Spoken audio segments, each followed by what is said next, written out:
ତାହେଲେ ପିଲାମାନେ ଚାଲ ଆଜି ଆମେ ଷ୍ଟାର୍ଟ କରିବା କ୍ଲାସ୍ 8ର ଚାପ୍ଟର 5 যেটা ଅଛି ସଂଖ୍ୟାର ଖେଳ ବା ନମ୍ବର ପ୍ଲେ। ତ ଏଇ ବିଷୟରେ ମୁଁ ଏଇ ଭିଡ଼ିଓରେ ହିଁ ଯେଉଁ ଅଛି ତୁମର ନିଜେ କରି ଦେଖ ପେଜ୍ ନମ୍ବର 122ରେ। ତ ସେଇଟା ମୁଁ କମ୍ପ୍ଲିଟ୍ କରିବି, କମ୍ପ୍ଲିଟ୍ କରେ ନ କରେ ଦେଖିବା କେତେ ବାଟ ଯାଉଛି ଏଇ ଭିଡ଼ିଓରେ। କିନ୍ତୁ ଆ ବିଷୟରେ କନସେପ୍ଟ ମୁଁ ଜଷ୍ଟ ଟିକେ ଲେଖିଦେଉଛି, 5 ମିନିଟ୍ ଭିତରେ ମୁଁ ତୁମର କନସେପ୍ଟ ଛାଡ଼ିବି। ତୁମେ ଯଦି ଚାହୁଁଛ ତୁମେ ସ୍କିପ୍ କରିପାରିବ, କିନ୍ତୁ କନସେପ୍ଟ ମୁଁ ଟିକେ ହାଲକା ଲେଖିଦେଇକି ତୁମକୁ ଦେଖାଇ ଦେଉଛି। देख पे ये मुझे अलरेडी लिखिदेजी तुम सुंदर भाव में नोट टाइप प्रिपेयर कर देती जहाँ अच्छे से बही भितर तो से काढ़ी लिखी। तो जो तुम डिटेल पूरा गोटे कनसेप्ट वीडियो चाहो तो बहुत टाइम लगे ना, तो से तुम जो कमेंट कर अलग वीडियो हम। तो यही विषय जी हल्का अल्प अल्प दरकार से मुझे लिखिदेजी है। क्रमिक संख्या, तो क्रमिक संख्या उपर किसी नोट अच्छी तुम मैंने देख तापर लिखी क्रमिक संख्या क्या कौन क्या कहता मुझे लिखुनी जे 1 2 3 क्रमिक संख्या से लिखुनी, क्रमिक संख्या उपर कौन हो पारी लिखी है। देख किसी स्वाभाविक संख्या को क्रमिक संख्यार जोगफल भाव एकाधिक उपाय लिखा जापर ये तुम बही अच्छी जेरक 15 को आम 15 को स्वाभाविक संख्या, तो आपको 7 युक्त 8 7 8 गोटे क्रमिक संख्या, आउ 4 5 6 ये गोटे क्रमिक संख्या, और 1 2 3 4 5 6 5 पर्यंत जोगफल भी 15 हम। तो यही टाइप विभिन्न टाइप गोटे किसी एमती स्वाभाविक संख्या अच्छे जोटा कि किसी क्रमिक संख्यार जोगफल भाव में लिखिपर एकाधिक फेर। ठीक अच्छे एकाधिक लिखाई ना। हाँ एबे जुग्म समानता कौन कही देखा कहला जेकोसी 4टी क्रमिक संख्या मध्य प्लस और माइनस चिन्ह व्यवहार कर गठित समस्त 8टी संभाव्य 8टी संभाव्यता छाड़ दियो। माने देख ये मुझे लिखी देख यहाँ मुझे तुमको बुझे दूसरी से कौन कहला ना जदि 4टी क्रमिक संख्या नब जो 4टी क्रमिक संख्या नब आउ से प्लस माइनस चिन्ह द्वारा लिखब जो प्लस लिखिपर जो माइनस लिखिपर, तो से जो एनसरटा आसो सब जुग्म संख्या ही आसो। देखते ना ये सब जुग्म संख्या आसो। तो ये मुझे 8 कौन लिखी ना ये प्लस माइनस करके जीव 4टी संख्या मध्य 8टी तार संभाव्य आसो। तो यहाँ इंपोर्टाट नुहे तथापि 8टी संभाव्यता आसपर। हाँ ये देख मुझे गोटे एक्जामपल नहीं 3 4 5 6 जो करदे 18 गोटे जुग्म संख्या, ये माइनस चिन्ह बसैली, यहाँ भी जुग्म संख्या, ये माइनस चिन्ह बसैली, ये गोटे जुग्म संख्या। तो एमती बहुत टाइप जो माइनस बसिक प्लस बसिक कर। तो 8टी टाइप आसो, तो 8टी सारा सबूटा जुग्म संख्या हम। तो ताहले ये आम एक्चुअली पाइले कौन ना जिते एक परिप्रकाशर गोटे चिन्ह बदली जाए ताहार मूल्य सर्वदा एक जुग्म संख्या। देख जुग्म संख्या हो कि जुग्म संख्या द्वारा बढ़े कि कमे। ये देख ये बढ़ला जब मुझे ये फास्ट था सरी ये कमिला जब मुझे था फास्ट था ये बढ़ला कही था गोटे जुग्म संख्या द्वारा ही बढ़ुचु के बढ़ुचु ना 18 6 गले जी से बढ़ी जाऊँ कि कमी जाऊँ है। जदि आम एठू देखुचे बढ़ुचु कहवा, ये देखुचे आम कमुचु कहवा। हाँ जल्दी आम सारे ये कनसेप्ट को तापर आम विषय को जावा। देख जुग्म व अजुग्म संख्यार धर्म जेकोसी पूर्ण संख्या धर गोटे पूर्ण संख्या अच्छे 4m एवं 2q फर एम प्लस 2q परिप्रकाश सर्वदा एक जुग्म संख्या दिए। कारण देख सब गोटे मन रखिथ जिते बड़ संख्या होता ना जब से 2 कमन चली आसला 2 इंटू समथिंग फर्म को जब नहीं आसपारे से सब ही जुग्म संख्या हम। तो ये से गोटे परिप्रकाश कहला 4m 2q 4m plus 2q जब आम करुचे 2 कमन चली आसू ना आ 2 इंटू समथिंग होगा मैंने जुग्म संख्या ही हम। तो विभाज्यतार साधारण नियम देख ये जिन सर्वदा सत्य हम केटा ना जदि 2टी संख्या m और n पृथक भाव ए द्वारा विभाज्य। देख ए हूँ धर मुटा हूँ 2 द्वारा विभाज्य माने 12टा 2 द्वारा विभाज्य नुह कि 6टा भी 2 द्वारा विभाज्य। आउ जदि 12 युक्त 6 कर सेटा भी 2 द्वारा विभाज्य हम। देख ये 12 6 के 18 18टा भी 2 द्वारा विभाज्य। आमती 12 रु जब 6 वियोग कर जो कली तो सेटा भी 6 द्वारा ये केवल 12 6 नुहे अन्य तुम जेकोसी संख्या नहीं कर जदि से ए द्वारा विभाज्य हो माने 2 यहाँ ए एठी मो एम माने मु नहीं तुम अलग नहीं पी देखिपर एन जदि यहाँ होगला ठीक जदि यहाँ होगला ताने ए दुटा भी ठीक हम है। तापर गाणितिक सॉरी गुणितक और गुणनीयक यापर किसी कही देखिए जदि एक संख्या ए कमा के द्वारा विभाज्य तेबे एर समस्त गुणितक के द्वारा विभाज्य। कौन ना देख 12 गोटे संख्या 12टा जो 6 द्वारा विभाज्य होची 12 समस्त गुणितक माने 12 जब 2 गुणे 24 करदेली 12 3 गुणिकी 36 कले 12 4 गुणिक कर जीवी ये संख्याटा एटा के द्वारा के माने कौन 6 द्वारा विभाज्य हम। देखुन 24टा 6 द्वारा विभाज्य 36टा भी 6 द्वारा विभाज्य 4 गुण 3 12 चौ के 48टा भी 6 द्वारा विभाज्य। यहाँ गुणितक नियम गला आप पढ़िया ଆଉ ଗୋଟେ ଗୁଣନୀୟ କର। ଦେଖ ଯଦି ଏକ ସଂଖ୍ୟା ଏ କେ, ଏଇଟା ସବୁ ତୁମ ବହିରେ ଅଛି, ମୁଁ ମନକୁ ଆଣିକି ଲେଖୁନି।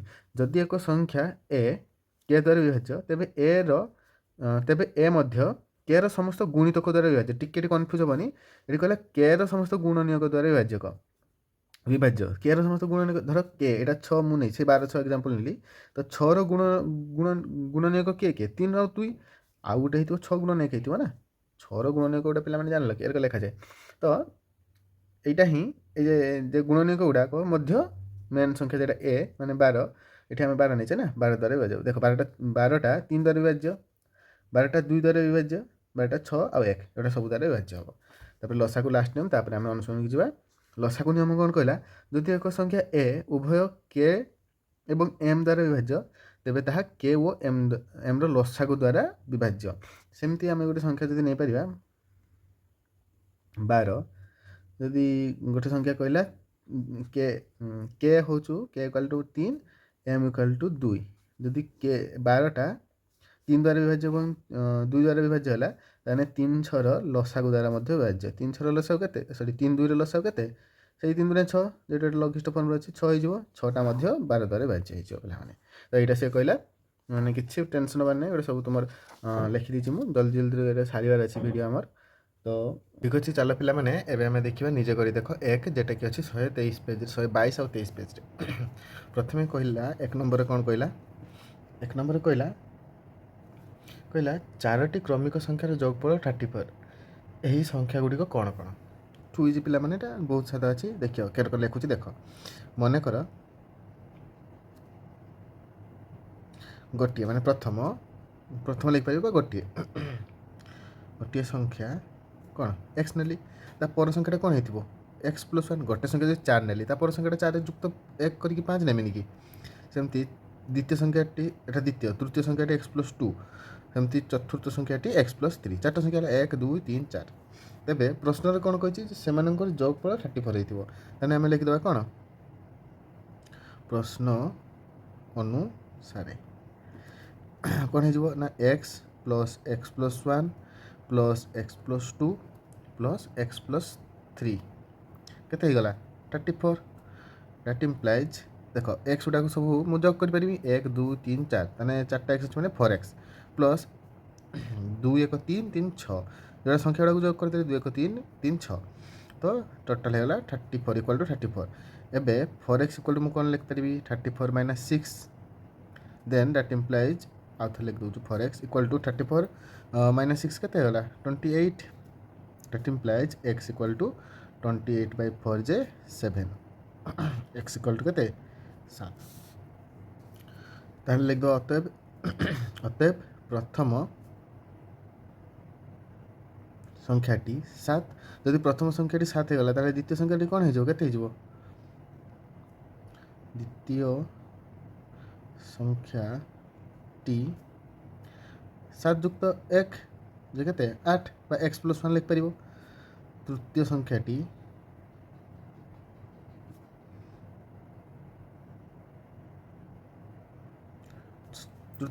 କେତେ ହେଇଥିବ 7 ପ୍ଲସ୍ 2, ଆମ ତୃତୀୟ ସଂଖ୍ୟା ଏଇଟା ନା, 7 ପ୍ଲସ୍ 2 ଯେ 7 8 9। ଚତୁର୍ଥ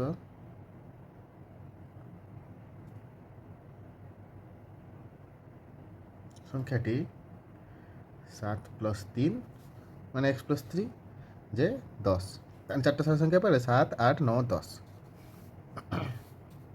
ଠିକ୍ ଅଛି ପିଲାମାନେ, ଏବେ 2 ନମ୍ବର କ୍ୱେଶ୍ଚନ୍କୁ ଯିବା। 2 ନମ୍ବର କ'ଣ କହିଲା, 2 ନମ୍ବର ବହୁତ ଇଜି ଅଛି। ଦେଖ ମନେକର p 5ଟି କ୍ରମିକ ସଂଖ୍ୟା ମଧ୍ୟରେ ସର୍ବବୃହତ୍ ସଂଖ୍ୟା, ଅନ୍ୟ 4ଟି ସଂଖ୍ୟାକୁ p ମାଧ୍ୟମରେ ପ୍ରକାଶ କର। ଠିକ୍ ଅଛି ପିଲାମାନେ, ସେ କହିଦେଲେ ସବୁଠୁ ବଡ଼ ସଂଖ୍ୟାଟି p ହେଲା। ତାହେଲେ ଆଉ ଯେ ଟୋଟାଲ୍ 5ଟି କହିଲା ନା, ହଁ ଟୋଟାଲ୍ 5ଟି p ଗୋଟେ ହେଇଗଲା, ଆଉ 4ଟି ସଂଖ୍ୟାକୁ ସେ ଲେଖିତେ କହିଲା। କିଛି ଡରିବାର ନାହିଁ, ବହୁତ ସାଧା ଅଛି ପିଲାମାନେ। ଦେଖ ମୁଁ କେମିତି କରୁଛୁ। ଦେଖ ପିଲାମାନେ, ମୁଁ ତୁମ ଲାଗି ଏତେ ଇଜିଲି ଏତେ ସରଳ ଭାବରେ ବୁଝେଇକି ଲେଖିକି ଦେଉଛି, ତୁମେ ଟିକେ ଚ୍ୟାନେଲ୍କୁ ସବସ୍କ୍ରାଇବ୍ କର। ଯଦି p କ୍ରମର ସବୁଠାରୁ ବଡ଼ ସଂଖ୍ୟା, ତେବେ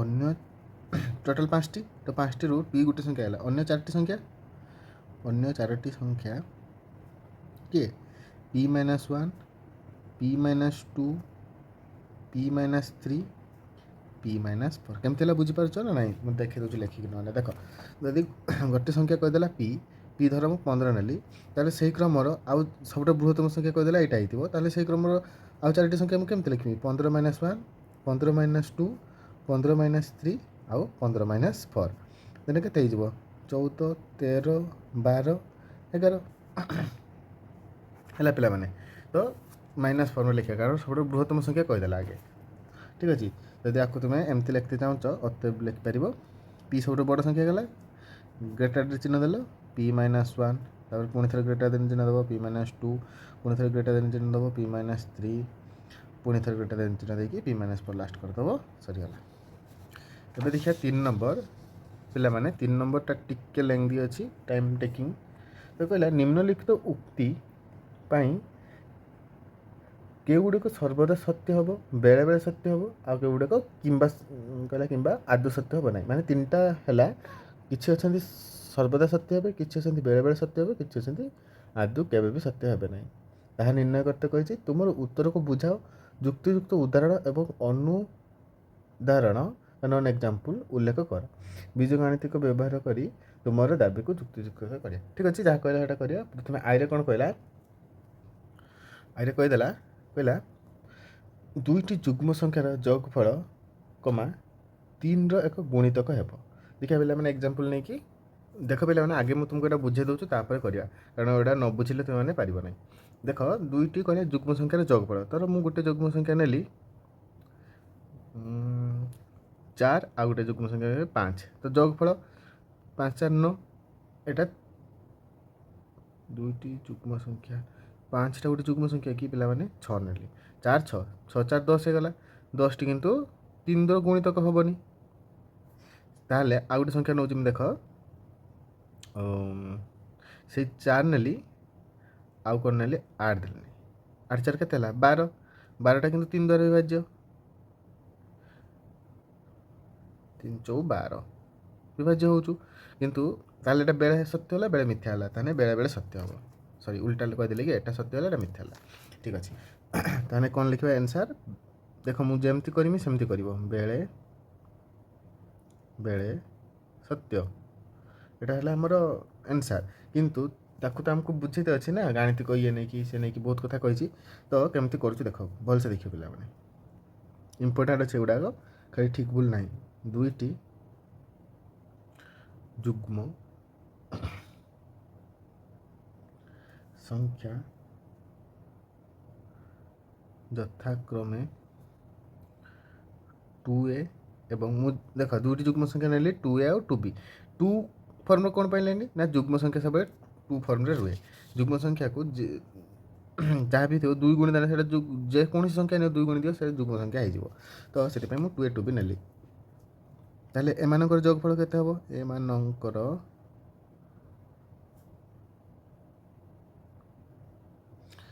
जोगफल केते हबो पिला माने 2a + 2b ताहले देख 2 एटी जदि कॉमन नहीं आसली ताने a + b है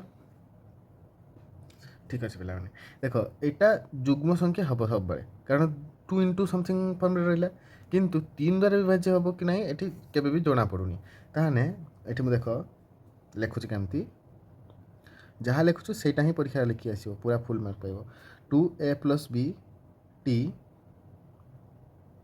जुग्म अटे कारण से कौन कहला दुईटी जुग्म संख्यार जोगफल 3 एक गुणितक हे तो जुग्म तो अटे किंतु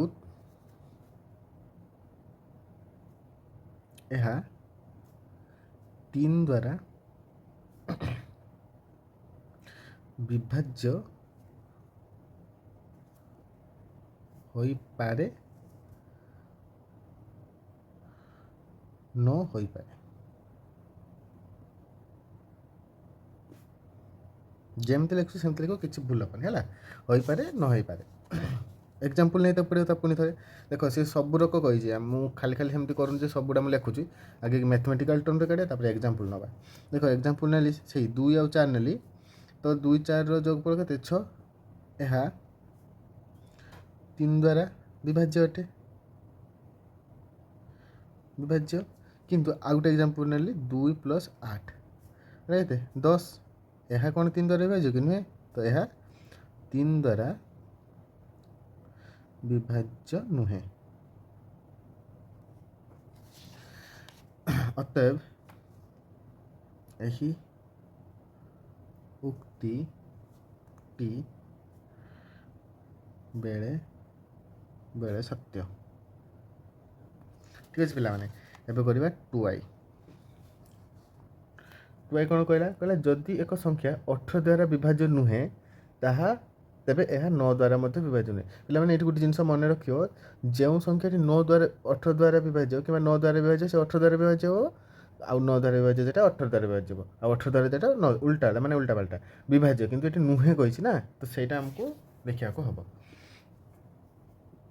देख मु तुमको लिखुच केमती सेटा पूरा भल से देख देख जेहेतु 18 को आम कौन लिखिपर 2 × 9 लिखिपर जदि गोटे संख्या 18 द्वारा विभाज्य तेबे सही संख्याटी 9 द्वारा मध्य विभाज्य किंतु एहार ओलटा सत्य होई न पारे ओलटा माने कौन बुझिपारछ ना देख मुझे कही तुमको जदि गोटे संख्या 18 द्वारा विभाज्य हो तेज से 9 द्वारा विभाज्य हम जमती कि एग्जांपल आम नबा 54 देख पे 54 टी 18 द्वारा विभाज्य अटे 54 टी डिवाइड कले 18 के 3 हम आउ 9 द्वारा मध्य विभाज्य हम 9 पंचा के 954 ना देख पे 54 संख्याटी बहुत 18 और 9 द्वारा विभाज्य किंतु ये हमको गोटे कथा लक्ष्य करते पड़ो देख 9 और 18 द्वारा विभाज्य किंतु से क्वेश्चन कौन पड़े विभाज्य नुहे तो सेटा कौन लगे किंतु यार अलटा सत्य हो न पारे कौन पे हो न पारे तार एग्जांपल लेके आम देखा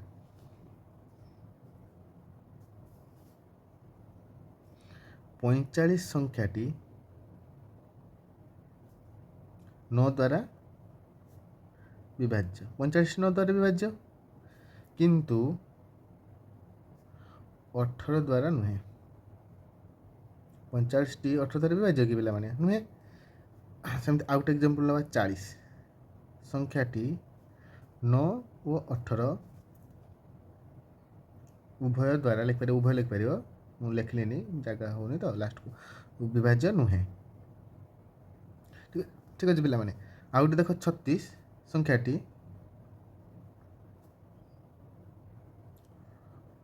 उभय द्वारा विभाज्य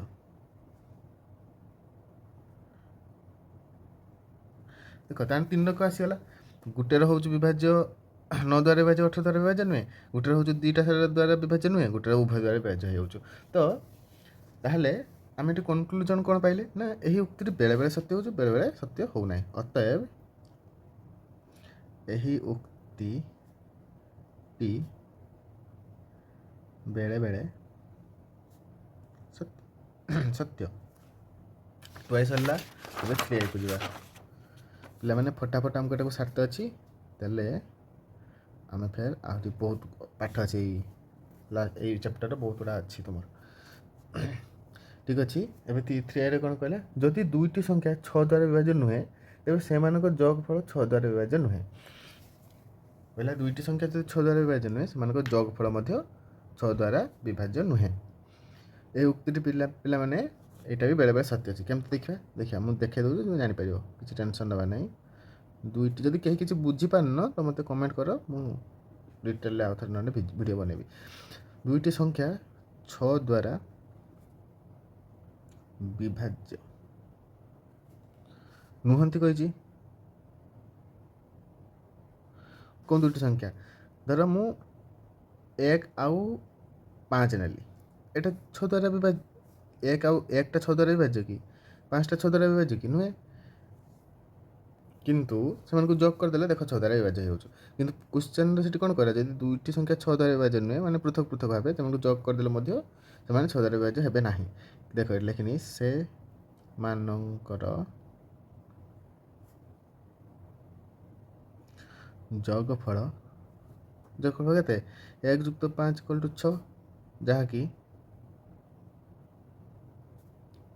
6 ଦ୍ୱାରା ବିଭାଜ୍ୟ। देख एग्जाम्पल मध्य नेबा देख 2 आउ 3 2 + 3 = 5 आउट एग्जाम्पल एटा जहाँ 6 द्वारा विभाज्य नुहे बेले 6 द्वारा विभाज्य है बेले है ताने एटा कौन बेले बेले सत्य द्वारा विभाज्य नुहे।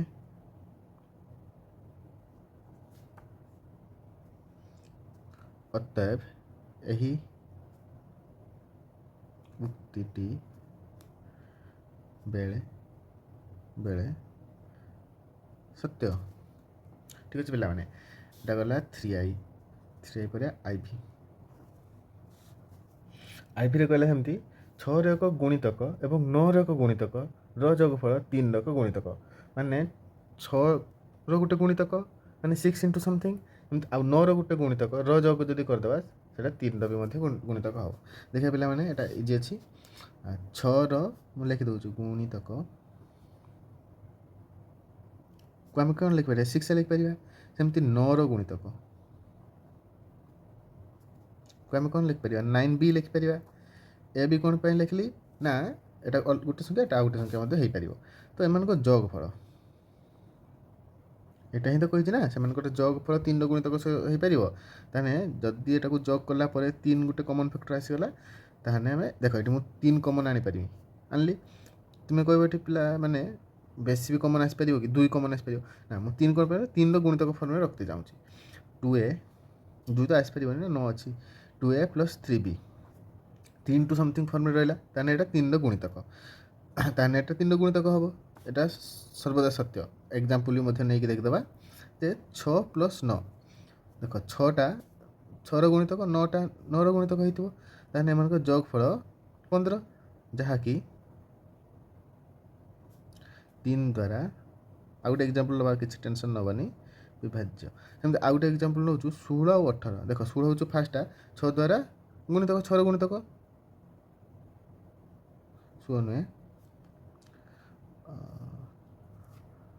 16 नुहे पिला माने 12 नबा कारण 6 रो गुणितक फॉर्म रखे ना 6 के 6 माने 12 9 के 9 माने 18 ताहले एटा एटा फास्ट 6 रो गुणितक सेकंड 9 रो गुणितक आउ एमान को जोगफल केते होछु 8 30 30 टा कोन एटा भी 3 रो गुणितक 3 द्वारा विभाज्य विभाज्य माने कोन गुणितक हेतिबो ना अतएव यही उक्ति टी सर्वदा सत्य। ठीक है पिला माने एबे करिया v टा सेमती कहिछि किंतु उल्टे देछि टिके कहला 6 रो गुणितक एवं 3 रो गुणितक जोगफल 9 रो गुणितक हबो माने बुझ पले ना एइ जे 9 बदलला 3 लिखला एइदा एइटी कहउछु 9 करिया किछ असुविधा नै सेम जिंस ठीक से पली भाबरे हम लिखिया पिला माने कोन लिखिबा 6 रो गुणितक 6 रो गुणितक कोन 6 से लिख परमी एठी कहिछि 3 रो गुणितक 9 नाही एठी आउ सेकंड रो जेटा v टार 3 अछि ना त हमें 3 नबा ताने 3b जोगफल सेमती करबी जोगफल केते हो पिला माने जोगफल 6a + 3b तो 6a + 3b रु मु 3 कॉमन आनले 6a + सॉरी एठी 2a ना 3 2 6 2a + b 2a + b तो हमें कहि परिबानी जे 9 रो गुणितक हेतिबो 3 3 * समथिंग अछि ना तो 3 रो गुणितक कहि परिबा किंतु 9 रो हबो कि नै कहि परिबा नै तो देखो मु केमति लेखुची एहा ता परटा एठी लेखुची ठीक अछि एहा 3 रो गुणितक किंतु 9 रो गुणितक होई पारे होई न पारे होई पारे होई न पारे कोन पाई ना एग्जांपल नहीं देख दो हमें हैला इजी देखो एग्जांपल देखो ଛଅଟା ହେଉଛି ଛଅର ଗୁଣିତକ, ତିନିଟା ହେଉଛି ତିନିର ଗୁଣିତକ, ତାହେଲେ 6 3 9, ଯାହାକି 9 ଦ୍ୱାରା ବିଭାଜ୍ୟ। ଆଉ ଗୋଟେ ଏକ୍ଜାମ୍ପଲ୍ ନେଲି 12, 12ଟା ହେଉଛି 6ର ଗୁଣିତକ, ଆଉ 3ର ଗୁଣିତକ ମୁଁ 3 ହିଁ ନେଲି। ତ 12 ଆଉ 3କୁ ଯୋଗ କରିଲେ କେତେ ହେଉଛି 15, 15ଟା କିନ୍ତୁ ଦେଖ 9 ଦ୍ୱାରା ବିଭାଜ୍ୟ ନୁହେଁ, ତ ମୁଁ ସେଇଟା ଲେଖିଦେଉଛି ଯାହାକି 9 ଦ୍ୱାରା ବିଭାଜ୍ୟ ନୁହେଁ।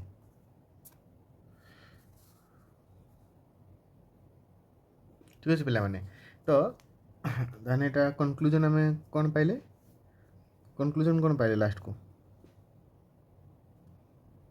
ଏହି ଉକ୍ତିଟି ବେଳେବେଳେ ସତ୍ୟ।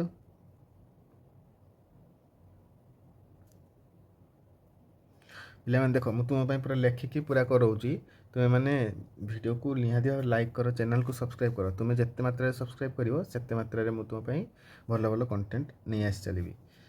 4 ନମ୍ବରଟା ଏବେ କରିବା। 4 ନମ୍ବର କ'ଣ କହିଲା ଦେଖ, 4 ନମ୍ବର ବଢ଼ିଆ କ୍ୱେଶ୍ଚନଟି କହିଛି କିଛି ସଂଖ୍ୟା ନିର୍ଣ୍ଣୟ କର ଯାହାକୁ 3 ଦ୍ୱାରା ଭାଗ କଲେ ଭାଗଶେଷ 2 ରହେ ଏବଂ 4 ଦ୍ୱାରା ଭାଗ କଲେ ଭାଗଶେଷ 2 ରୁହେ। ମାନେ ସେମାନଙ୍କର ଭାଗଶେଷଟା 2 ଆସୁଛି, 3 ଦ୍ୱାରା ଭାଗ କଲେ ଭାଗଶେଷ 2 ଆସୁଛୁ, 4 ଦ୍ୱାରା ଭାଗ କଲେ ଭାଗଶେଷ 2 ଆସୁଛୁ। ଠିକ୍ ଅଛି, ଏହିପରି ସମସ୍ତ ଉକ୍ତିକୁ ବର୍ଣ୍ଣନା କରିବା ପାଇଁ ଏକ ବୀଜଗାଣିତିକ ପରିପ୍ରକାଶ ଲେଖ। ଠିକ୍ ଅଛି, ଆମେ ଲେଖିବା, ଡରିବାର କିଛି ନାହିଁ। ଦେଖ ପିଲାମାନେ କେମିତି ଲେଖୁଛି,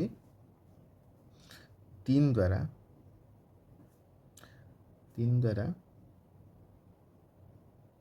ବିଭାଜ୍ୟ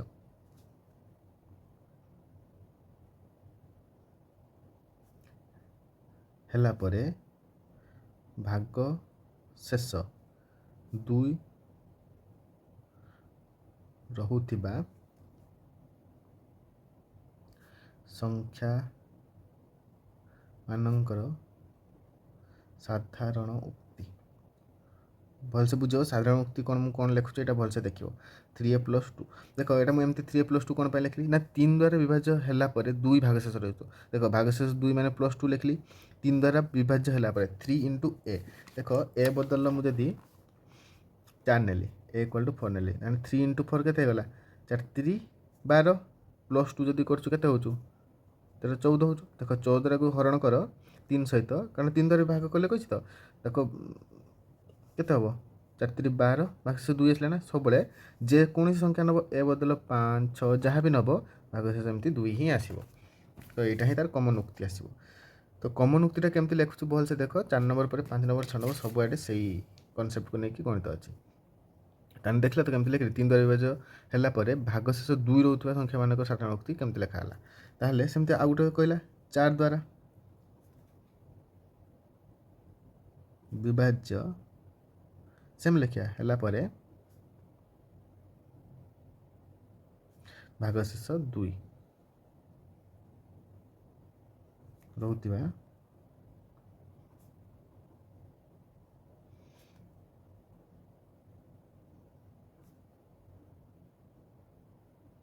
ସାଧାରଣ ଉକ୍ତି କ'ଣ ହେବ ଏଠି, ଫର୍ a + 2, 4 ଗୁଣିକ ଅଛି କିଛି ନାହିଁ, ଫର୍ a ଲେଖିବାନି, କାରଣ ଏଠି b ଲେଖିବା। b କ'ଣ ପାଇଁ ଲେଖିଲେ ନା, ଏଠି ଗୋଟେ ସଂଖ୍ୟା ଯେ ସଂଖ୍ୟାଟା ନେଇଛି ଏଠି ସେଇ ସଂଖ୍ୟା ନେବା ବୋଲି କଥା ନାହିଁ ନା, ଆମର ଅଲଗା ସଂଖ୍ୟା ବି ନେଇପାରିବା, ଏଠି ଫର୍ b ନେଲେ। ଏବେ କ'ଣ କହିଲା କ୍ୱେଶ୍ଚନ୍ ଭଲସେ ଦେଖ, କହିଲା ଏହାପରେ ଏହି ସମସ୍ତ ଉକ୍ତି ବର୍ଣ୍ଣନା କରିବା ଏକ ପାଇଁ ବୀଜଗଣିତିକ ପରିପ୍ରକାଶ ଲେଖ। ଠିକ୍ ଅଛି, ତାହେଲେ ଆମେ ଏଇ ଦୁଇଟାକୁ ମିଶାଇ ଦେବା। ଦେଖ କେରକ ଲେଖୁଛୁ ଭଲସେ ଦେଖ, 3 ଓ 4 ଦ୍ୱାରା, ଦେଖ 3 ଦ୍ୱାରା ବିଭାଜ୍ୟ ହେଲା ପରେ 2 ଆସୁଛୁ, 4 ଦ୍ୱାରା ବିଭାଜ୍ୟ ହେଲା ପରେ ଭାଗଶେଷ 2 ଆସୁଛୁ। ତ 3 ଓ 4 ଦ୍ୱାରା ସେୟା କହିଲା ନା, କ୍ୱେଶ୍ଚନ୍ କହିଲା ଏମିତି ଭାଗଶେଷ। ତ ଏହିପରି ସମସ୍ତ ଉକ୍ତିକୁ ବର୍ଣ୍ଣନା କରିବା ପାଇଁ ନା, କ୍ୱେଶ୍ଚନ୍ଟା ଭଲସେ ପଢ଼। 4 ପୁରା ଫାଷ୍ଟ ପଢ଼ୁଛୁ, କିଛି ସଂଖ୍ୟା ନିର୍ଣ୍ଣୟ କର ଯାହାକୁ 3 ଦ୍ୱାରା ଭାଗ କଲେ ଭାଗଶେଷ 2 ରୁହେ ଏବଂ 4 ଦ୍ୱାରା ଭାଗ କଲେ ଭାଗଶେଷ 2 ରୁହେ। ଏହିପରି ସଂଖ୍ୟାମାନଙ୍କୁ ବର୍ଣ୍ଣନା କରିବା ପାଇଁ ଏକ ବୀଜଗାଣିତିକ ରାଶି ଲେଖ। ତ 3 ଦ୍ୱାରା ଭାଗ କଲା ପରେ 2 ଆସୁଛୁ, 4 ଦ୍ୱାରା ଭାଗ କଲା ପରେ 2 ଆସୁଛୁ, ତ ଅଲଗା ଅଲଗା ଲେଖିଦେଲେ। ତ ଏମାନଙ୍କୁ ମିଶାଇ କେମିତି ଲେଖିବା ସେଇଟା ଦେଖୁଛ। 3 ଦ୍ୱାରା ଭାଗ କଲା ପରେ ଭାଗଶେଷ 2 ରହୁଥିବା ସଂଖ୍ୟା ମନେକର ସାଧାରଣ ଉକ୍ତି କ'ଣ ହେବ ଭଲସେ ଦେଖିବ ପିଲାମାନେ ଏଠି 3 ଓ 4ର ଲସାଗୁ ଦେଖିବ କେମିତି ଯେମିତି ଲେଖିବ ସେମିତି ଲେଖିବ 3 ଓ 4ର ଲସାଗୁ ପ୍ଲସ୍ 2 ତାହେଲେ 3 ଓ 4ର ଲସାଗୁ ଆମେ କାଢ଼ିବା ଆଗେ 3 ଓ 4ର ଲସାଗୁ କ'ଣ 3 ଓ 4ର ଲସାଗୁ ପିଲାମାନେ କାଢ଼ା ଶିଖିଛ 12 4 3 12 ଡାଇରେକ୍ଟ ହେଇଯିବ କାରଣ ଏଇଟା ଲଘିଷ୍ଠ ଫର୍ମୁଲା ଅଛି। ତେବେ ସାଧାରଣ